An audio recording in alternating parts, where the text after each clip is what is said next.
Cheek lift or mid-face lift surgery is a minimally invasive procedure that restores the natural fullness to the eyelid-cheek region and reduces excessive wrinkling or sagging skin by using one's own tissues. The goal is to reposition the descended skin and fat of the cheek with no visible scars. So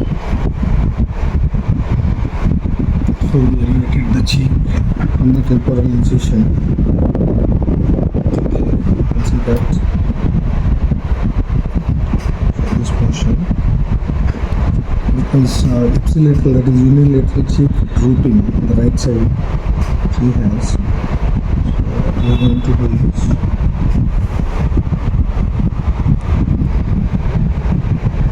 Any pain?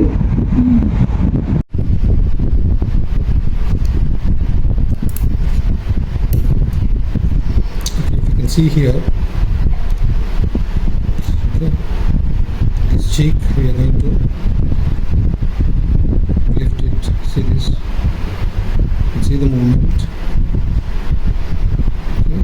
This again to the temporalis fascia here. This